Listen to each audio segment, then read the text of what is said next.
자유한국당 나경원 원내대표 앞서 전해드린 대로 어제 교섭단체 대표 연설에서 신독재를 경계해야 한다며 문재인 정권을 강하게 비판했습니다. 더불어민주당은 정치개혁특위와 사법개혁특위 위원장 가운데 어느 자리를 맡을지 결정하기 위해서 의원총회를 열었지만 결론을 내리지 못했습니다. 다음 주 초에 다시 논의가 이루어질 것으로 보입니다. 김홍국 경희대 겸임교수와 정치 이슈들 한 걸음 더 들어가겠습니다.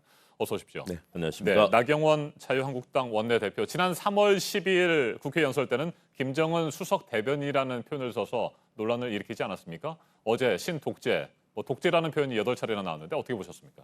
굉장히 강한 표현이죠. 제1야당의 원내대표의 국회에서 이제 여러 가지 대정부 이 질문을 하기 전에 하는 연설이기 때문에 굉장히 비중이 있는 그런 상황인데요. 네. 8차례 나왔습니다. 그리고 특히 이코노미스트가 작년 6월이죠. 작년 6월에 썼던 흔들리는 그런 세계 민주주의, 후퇴하는 민주주의라는 표현 속에서 나오는 신독재라는 표현을 썼는데요. 현재 우리 정치의 상황과는 그렇게 부합되지 않는다. 왜냐하면 나경원 원내대표가 얘기한 그런 신독재 현상, 당시에 이코노미스트가 지적했던 나라들은 대개 터키라든가 러시아, 헝가리, 베네수엘라, 필리핀 이런 나라입니다.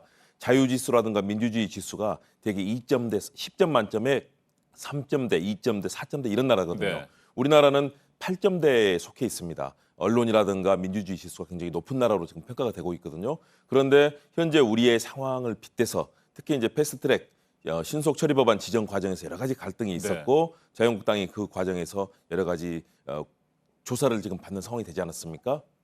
그런 상황에 빗대서 얘기를 했지만 그러나 지금의 대한민국의 상황은 과거에 박근혜 정부에서 민주주의 지수가 7점대로 이코노미스트가 지정하는 데서 후퇴했다가 다시 문재인 정부 들어서 이제 8점대로 올라왔습니다.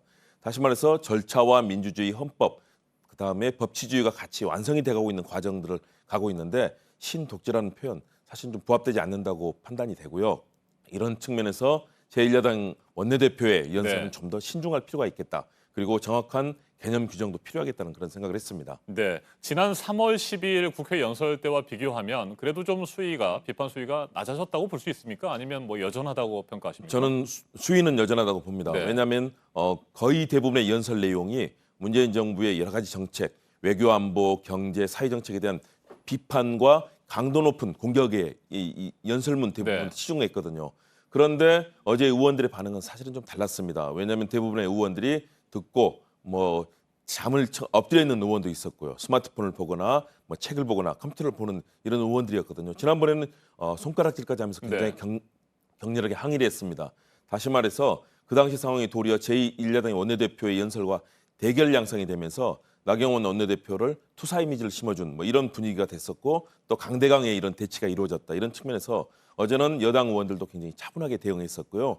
결국 연설 전반에 걸쳐서 어제 분위기는 약간은 또 맥도 빠지는 나경원 원내대표 입장에서는 좀 더 강한 표현을 하고 싶었겠지만 어제 상황은 대치 전선이 형성되기보다는 국회 연설에 대해서 집중해서 듣거나 또는 무시하는 그런 분위기였다고 보여집니다. 네, 문재인 정부의 외교안보 정책 그리고 지난 일요일에 있었던 남북미 정상의 판문점 깜짝 만남 이 부분에 대해서도 평가절하를 하지 않았습니까? 이건 어떻게 보셨어요? 굉장히 강한 톤으로 비판도 했고요. 네. 특히 외교안보 정책에 대해서는 거의 무능이다라면서 강한 비판을 했습니다. 사실은 그 부분에 있어서는 전 세계 여론이라든가 또는 우리 국민들이 보내고 있는 이 여러 가지 지지의 정도를 보면은 상당히 국민의 민심과는 어긋난다고 보여지거든요. 국민들은 지금 여러 가지 특히 남북미 정상의 회동이라든가 또는 현재 우리 상황에 대해서 앞으로에 대한 기대와 희망 그리고 물론 문재인 정부가 다 잘하고 있지 않기 때문에 비판적인 시선은 분명히 있습니다. 그럼에도 불구하고 거의 대부분을 현재 상황에 대해서 냉정하게 평가하기보다는 비판과 비난 위주로 했었기 때문에 좀 부합되지 않고 도리어 지금 문재인 대통령 지지율은 50%대로 다시 올라서지 않았습니까? 네. 그런 측면을 고려한다면 현재 정부가 가지고 있는 경제 정책이라든가 외교 정책에 있어서 장점은 인정하되 그러나 야당이 수권 정당이 되기 위해서 어떤 점들을 비판할 것인가 이 부분에 치중했어야 됐는데 거의 전반을 비판과 비난에만 치중했다는 점 이런 부분은 좀 더 세련되게 좀 연설을 할 필요가 있었다 이런 판단이 듭니다. 네, 제1야당의 원내대표니까 앞서 말씀을 하셨습니다만 정부나 대통령 또 청와대에 문제가 있다고 한다면 당연히 비판을 할 수 있겠죠. 그런데 좀 구체성이 있어야 될 것이고 또 그에 따른 문제점을 해결하기 위한 대안도 좀 적극적으로 제시를 해야 될 텐데 뭐 그런 부분에 대한 얘기들이 구체적인 것들이 많지 않았다. 뭐 이런 평가이신 것 같고요. 자, 더불어민주당 이인영 원내대표 여당 의원들의 인내심에 존경한다 이러면서 우회적인 비판을 했네요. 이인영 원내대표가 먼저 이제 전날 연설을 하지 않았습니까? 우리 국회 정치권이 나가야 될 방향과 국정 방향에 대해서 많은 얘기를 했었는데요. 네. 어제 제1야당 원내대표의 연설은 또 그와는 굉장히 큰 차이가 있었습니다. 다시 말해서 우리 정치, 경제, 사회를 바라보는 철학, 시각 그리고 헌법에 대한 존중의 시각이 서로 완전히 달랐거든요. 네. 특히 국회 선진화법에 적용이 되는 신속 처리 법안, 패스트트랙 지정 과정에서 일어났던 여러 가지 법에 대한 위반들, 그 탈법과 불법에 대한 여러 가지 행위들을 본다면 상당히 큰 차이가 있었다. 그런 측면에서 이 사안을 바라보는 시각들이 굉장히 달랐고요. 이인영 원내대표의 경우는 이런 사안에 대해서 집권 여당답게 좀 더 차분하자라는 그런 기조를 유지했던 것 같습니다. 일야당과 또 여당이 같이 협의하고 만들어가야 되는 소중한 국회이기 때문에 지금 더군다나 결의 법안이 거의 이제 15,000건에 이르지 않습니까? 네. 그렇다면 여당과 야당이 만나서 같이 협의하고 통과시켜야 될 민생 법안과 앞으로 국정 현안이 이렇게 많다는 점에서 집권 여당에서는 책임감을 느껴야 될 거고요. 야당 역시 그동안의 장외투쟁 거의 석 달 동안 국회를 팽개치지 않았습니까? 네. 그렇다면 여기에 대한 기본적으로 국민에 대한 사과가 있어야 될 것이고요. 그리고 앞으로 어떻게 그러면 여당의 이런 맹점들 그리고 문재인 정부의 국정 운영 과정에서 실수가 있다면 이 부분을 어떻게 우리가 끌고 갈 것인가. 대안이 있는 수권 정당의 모습을 보여줘야 될 텐데 그런 부분이 상당히 부족했다라는 측면에서 어제 연설이 국민들의 눈높이에는 맞지는 않았던 것 같습니다. 네, 고성을 주고받거나 몸싸움을 벌이지는 않았지만 여전히 더불어민주당과 자유한국당은 신경전을 벌였다. 뭐 이렇게 볼 수도 있을 것 같고요. 그렇죠. 갈등이 뭐 여전하니까요. 그럼요. 특히 이제 정개특위에서 이루어지고 있는 신속 네, 처리 법안들 아무래도 선거제 개혁이라든가 중요한 이슈들이 있지 않습니까? 시각이 완전히 다르고 또 지난번 처리 과정에 있었던 여러 가지 법적 처벌 문제 이런 부분이 남아 있습니다. 그렇기 때문에 특히 자유한국당 의원들이 굉장히 이 신경질적인 반응도 보이고 있지 않습니까? 중요한 것은 역시 국정이고 또 우리 국민들의 민생을 돌보는 국회의원들의 입법부의 일원으로서의 역할이기 때문에 이 사안에 대해서는 여당도 야당도 과거에 그런 부분을 좀 있고 법안 통과 그리고 민생 법안에 대한 이 통과에 주력해야 될 거고요. 특히 국정 운영에 대해서는 비판하되 그러나 우리 국정 운영의 성공을 위해서 또 협력할 부분은 협력해야 된다. 이것이 국회의원에게 주어진 의무가 아닐까 생각이 듭니다. 네, 지난 4월 말에 있었던 패스트트랙 처리 과정에 대해서 나경원 원내대표가 어제도 문제를 제기했기 때문에 또 바른미래당, 민주평화당을 비롯한 야3당은 그 부분에 대해서 또 비판을 한 것 같습니다. 네, 자, 그 다음에 문제를 좀 한번 살펴보죠. 어제 더불어민주당이 의원총회를 했잖아요. 정치개혁특별위원회 위원장을 맡을 것이냐 아니면 사법개혁특별위원회 위원장을 맡을 것이냐 어제 뭐 결정할 예정이었었는데 결론을 내리지 못했습니다. 그렇습니다. 팽팽하게 의견이 대립됐고요. 정개특위 위원장과 사개특위 위원장 어느 쪽을 맡을 것인가 네. 사실은 상당한 그런 어려움들이 있는 것으로 보입니다. 당내 의원들의 의견이 반반 갈려 있다고 하는 상황이거든요. 정개특위는 그동안의 선거제 개혁안 꼭 해야 될 이제 선거법 개정안의 처리가 필요한 것이고요. 이것이 야당 의원들의 지지 속에서 이제 자유한국당과 사실상 대결을 벌이지 않았습니까? 네. 이 부분을 맡아서 정치 개혁을 완수해야 될 임무가 집권 여당에는 있는 것이고요. 사개특위도 역시 검경 수사권에 여러 가지 관련됐던 여러 가지 갈등들 그리고 어떻게 하면 검찰의 이 무소불위의 권력을 바꿀 것인가 여러 가지 그런 논의들이 있거든요. 이 부분에 대해서도 문재인 대통령이 공약이기 때문에 집권 여당으로서는 반드시 해야 될 일입니다. 그러나 두 개의 위원장 중에 하나를 맡아야 네. 되기 때문에 갈등의 소지가 있는데요. 민주당의 입장에서 이익이 되는 것은 사개특위라고 봅니다. 일단 그렇죠. 개혁의 성과를 낼 수 있거든요. 정개특위의 경우는 이 정개특위를 통해서 이루어지는 일들은 사실은 나머지 세 야당들의 이 공조 속에서 이루어졌기 때문에 민주당 혼자서 내세운 개혁이라고는 좀 어려워 보입니다. 얘기하기는 어려워 보이거든요. 그럼에도 불구하고 그동안 우리 정치가 가져야 될 개혁의 가장 중요한 정점에는 정개특위에서 추진하고 있는 선거제 개혁이 있다는 네. 점에서 좀 저는 이 부분에 치중해야 될 것으로 보이는데요. 의원들의 의견이 엇갈리고 있습니다. 그렇기 때문에 아마 지도부에서 최종적으로 결정을 하게 될 것으로 보이는데 그래도 정개특위 쪽으로 가는 것이 정치 도의상 맞지 않느냐 이런 의견들이 다소 우세한 것 같습니다. 네, 정치 도의상이라는 말씀을 하셨는데 4월 말 패스트트랙 처리 과정에서 바른미래당과 민주평화당, 정의당을 비롯한 야3당 그리고 더불어민주당이 함께 힘을 합쳐서 일단 선거제 개편안을 패스트트랙에 올렸습니다. 그렇기 때문에 이 야3당에서는 당연히 민주당에서 정개특위 위원장을 맡아서 이 선거제 개편안을 처리해야 된다 이렇게 주장을 하는 거죠. 그렇습니다. 야 3당의 의견들 특히 정의당과 바른미래당 손학규 네. 대표와 심상정 당시 이제 정개특위 위원장이 사실상 거의 단식까지 감행하면서 만들어낸 것 아니겠습니까? 물론 더불어민주당에서도 마찬가지로 여기에 대해서 같이 함께 했던 것이고요. 그런 측면에서 대한민국 정치의 틀을 완전히 바꾸는 것이다.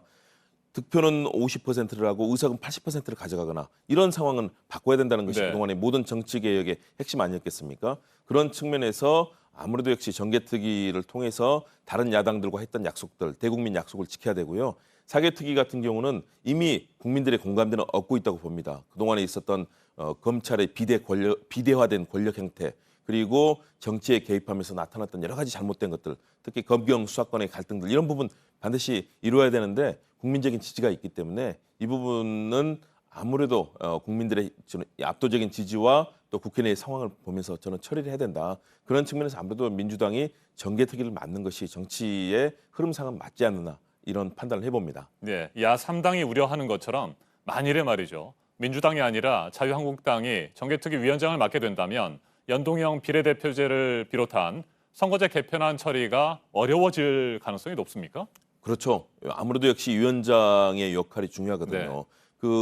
이미 일단 과정은 진행이 됐다고 하지만 그 논의의 과정들이 진행이 되면서 여기에 대한 특히 자유한국당 의원들의 경우는 굉장히 강력하게 반발을 할 겁니다. 그렇다면 앞으로의 일의 진행마다 고비마다 그런 갈등 상황이 벌어질 것이고요. 또 위원장으로서 직권으로 할 수 있는 여러 가지 역할들이 있기 때문에 만일의 경우 자유한국당이 맡게 된다면 상당히 위기 상황에 빠질 수 있다라는 측면에서 다른 야당들이 반발을 하고 있는 것이고요. 저는 그 부분의 흐름들은 분명하게 그동안 있었던 정치적 갈등의 과정을 본다면 그럴 가능성이 상당히 높다. 이런 측면에서 정개특위를 집권 여당이 맡아서 확실하게 추진하는 것이 더 나은 방식 아닌가. 물론 자유한국당의 강력한 반발이 있기 때문에 매 고비마다 갈등과 또 긴장된 상황이 형성이 될 겁니다. 네, 민주당이 그래서 정개특위 위원장을 맡게 된다면 당연히 사개특위 위원장은 자유한국당이 맡게 되는데 이 부분도 정부나 여당, 청와대로서는 포기할 수 없는 부분이잖아요. 사법개혁 법안을 반드시 처리해야 되기 때문에 그건 어떻게 전망하세요? 쉽지는 않을 겁니다. 네. 그런데 이미 사개특위에서 이루어진 일들 국민적인 공감대를 얻고 있고요.